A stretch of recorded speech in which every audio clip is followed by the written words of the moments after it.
Hola, bienvenidos a este video. Mi nombre es Diego, pero me pueden decir Yello. Y antes de iniciar este video, quiero darles las gracias porque oficialmente este canal Juris Tantum ha cumplido un año.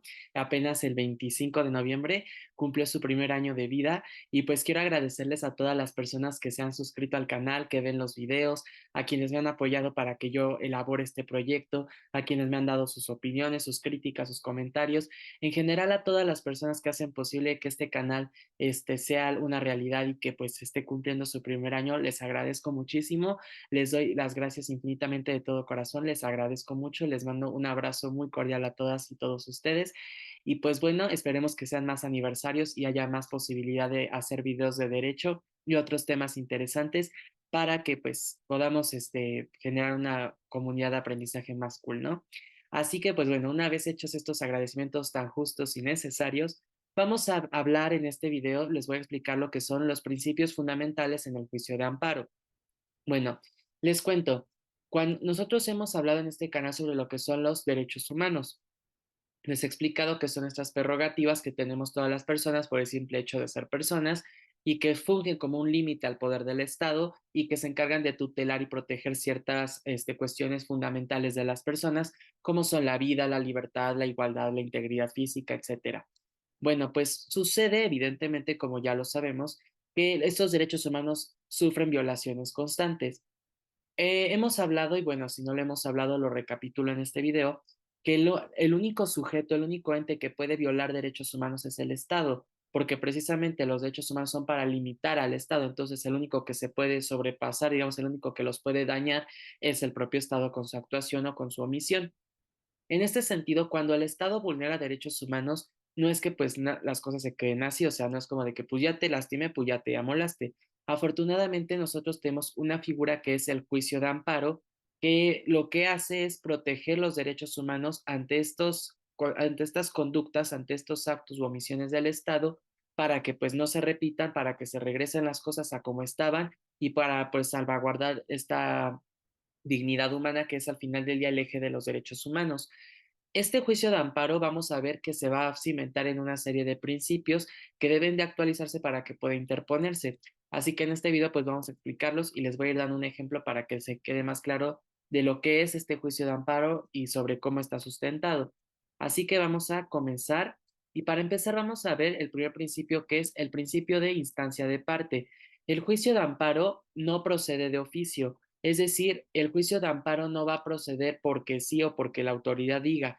Para que pueda darse inicio a un juicio de amparo, es necesario que quien sufre esta vulneración de sus derechos humanos, en sus garantías, solicite el juicio de amparo.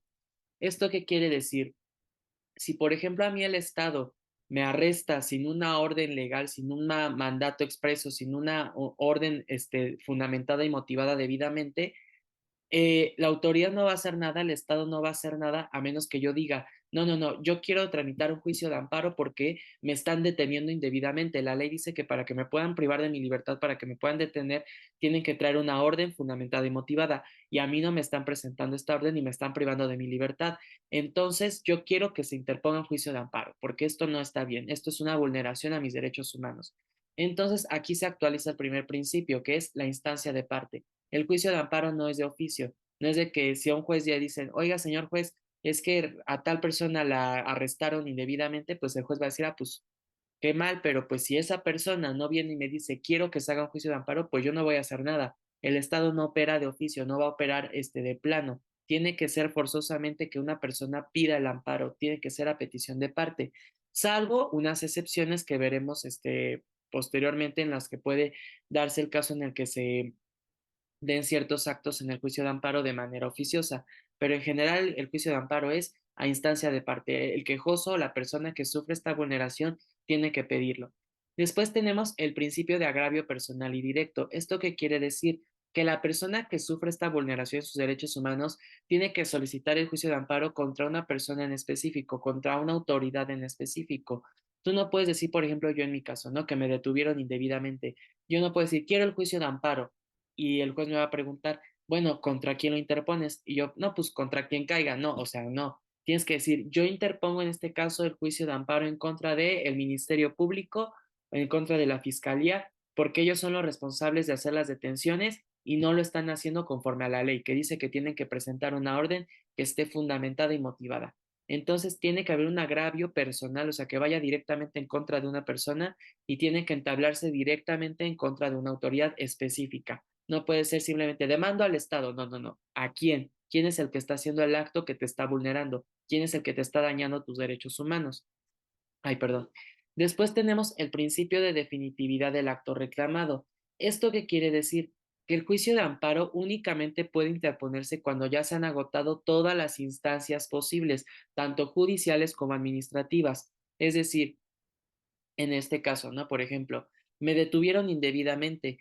Entonces, el primer recurso que puedo interponer, por ejemplo, es un recurso de queja. En este caso, es un recurso judicial de queja, ¿no? Para que lo revise el tribunal y pues se den cuenta de que me están deteniendo indebidamente. Pero pues si ya revisaron este recurso y no me lo admitieron, y ya no hay otro recurso judicial administrativo que yo pueda interponer para regresarme a donde estaba, para que me liberen, para que se conozca sobre esta detención arbitraria, entonces ahora sí puedo interponer un juicio de amparo. Pero si yo voy interpongo un juicio de amparo y me dicen, bueno, ya agotó instancias, ya interpuso su recurso de queja, ya fue a tal lado, ya fue a tal lado, y yo digo, no, la autoridad me va a decir, entonces no procede el juicio de amparo. Para que proceda el juicio de amparo, tú tienes que haber ya agotado todas las instancias que existen, tanto judiciales como administrativas, para que pues diga, ¿sabes qué? Ya hice todo lo posible y aún así me están vulnerando mis derechos humanos. Entonces ahora sí entra el juicio de amparo. El cuarto principio es el principio de estricto derecho.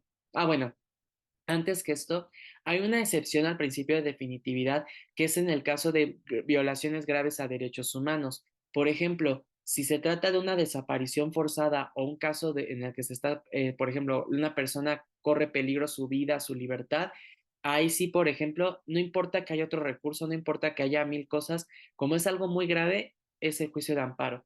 Por ejemplo, a una persona la van a matar, digamos, ¿no? Está en riesgo de que la maten y pues obviamente hay recursos previos, por ejemplo, puede meter una queja, un recurso, etcétera, pero como es un caso muy grave en el cual le va de por medio su vida, puede meter el juicio de amparo y ahí no le pueden decir, no, tienes que agotar instancias, no. ¿Por qué? Porque es un caso grave, o sea, aquí tenemos que operar ya rápido, porque si no la matan. Entonces, ahí es una excepción. Ahora sí, el principio de estricto derecho se refiere a que en el amparo tenemos que apegarnos 100% a lo que dice la ley. Si la ley no dice que, si la ley dice que, por ejemplo, no procede el amparo en tal caso, pues no procede el amparo en tal caso. Si la ley dice que el proceso de amparo o el proceso del juicio de amparo debe durar tanto tiempo, pues tanto tiempo tiene que durar.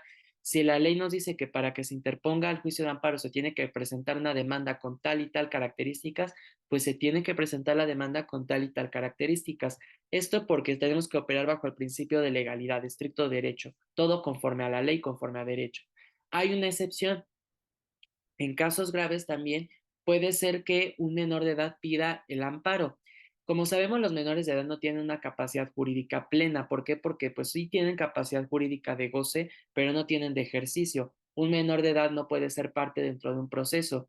Pero si, por ejemplo, hay un caso muy grave en el que a un niño, a sus papás los están desapareciendo, el niño sí puede pedir el juicio de amparo a nombre de sus papás, aun y cuando sea menor de edad, procede porque es un caso grave, es un caso de excepción. Entonces, aun y cuando la ley no, nos dice que los menores de edad no pueden ser parte de un proceso, aun y cuando la ley no reconoce a ese niño como un sujeto que pueda formalmente pedir el amparo, aun y cuando esté eso, sí va a proceder en ese caso el juicio de amparo porque es una excepción, es un caso grave. Entonces, ahí sí se permite. Y el último principio del juicio de amparo es el de la relatividad de la sentencia. ¿Esto qué quiere decir? Que una vez que el amparo es concedido para una persona, solamente va a beneficiar a esa persona y no va a aplicar para casos similares o que puedan parecérsele. Por ejemplo, yo, ¿no? Que me detuvieron indebidamente. Ya metí mi recurso de queja, ya intenté todo y nomás no. Entonces meto mi juicio de amparo, se sigue el proceso del juicio y al final el juez determina que sí efectivamente me detuvieron indebidamente, no se siguieron las formalidades esenciales del procedimiento, entonces me concede el amparo. Pero resulta que, al igual que yo, hay muchas personas en México a las cuales han detenido indebidamente, no les han presentado la orden, han hecho ilegalidades, pero ¿qué va a pasar? que ese amparo que el juez me está otorgando a mí solamente me va a beneficiar a mí. Y si, por ejemplo, Pedro está en la misma situación que yo, ese amparo no va a aplicarle a Pedro porque el amparo lo pedí yo y entonces solo me va a beneficiar a mí. Si Pedro quiere correr con la misma suerte que yo, pues entonces él va a tener que pedir su amparo. Pero el amparo no aplica de manera general, no aplica, pues si este caso ya se resolvió así, pues todos los casos que estén igual se resuelven así. No es así nuestro sistema jurídico. Esto se debe a que en un inicio, cuando se propuso la figura del amparo, pues obviamente, como se dan cuenta, el amparo protege al gobernado de la autoridad y pues las autoridades empezaron a quejarse de que, pues bueno, es que si le concedemos el amparo a uno, pues ya se lo tenemos que dar a todos. Y entonces, cuando se planteó la figura del amparo en la ley, dijeron, bueno, para que no se estén quejando, que el amparo sea personalísimo, o sea, que el amparo solo beneficia a quien lo está pidiendo. Y entonces fue así como pudo pasar y se pudo crear la figura del amparo. Esto en la doctrina es conocido como la fórmula Otero, porque uno de los padres del juicio de amparo, Manuel Otero, propuso esta cuestión. Él dijo, bueno, si no quieren que se aplique a todos, pues que solo se aplique a quien lo está pidiendo. Los padres del juicio de amparo son dos personas, Manuel Otero y Crescencio Rejón. Son los famosos padres del juicio de amparo y sus personas son muy reconocidas en el derecho e incluso están esculpidos en la Suprema Corte porque pues, son muy reconocidos por esta cuestión del amparo. Entonces, estos son los principios sobre los que descansa el juicio de amparo. Debe de pedirlo quien está sufriendo de la afectación, debe de sufrir un agravio personalísimo y tiene que dirigir su demanda hacia una autoridad en específico, tiene que ser el último recurso que tenga, tiene que haber agotado todas sus instancias, se tiene que apegar totalmente a derecho al proceso y si se concede el amparo solo beneficia a quien lo pidió, no más. Y pues bueno, si quieren investigar más o si quieren informarse más de este tema, entonces les recomiendo estas obras del profesor Burgoa, de Pixamudio y del profesor Alonso Noriega. Son muy buenas y en estas me basé para elaborar este video. Pues les recomiendo que lo lean porque hay algunos doctrinarios que añaden más principios, otros le ponen los mismos que yo. En fin, hay muchos, cada uno maneja su propia doctrina, pero de manera general estos son los más importantes, los fundamentales en el juicio de amparo. Y bueno, pues sin más por el momento, espero que este video les sirva para pues conocer un poco del juicio de amparo. En posteriores videos hablaremos mucho mejor sobre el mismo.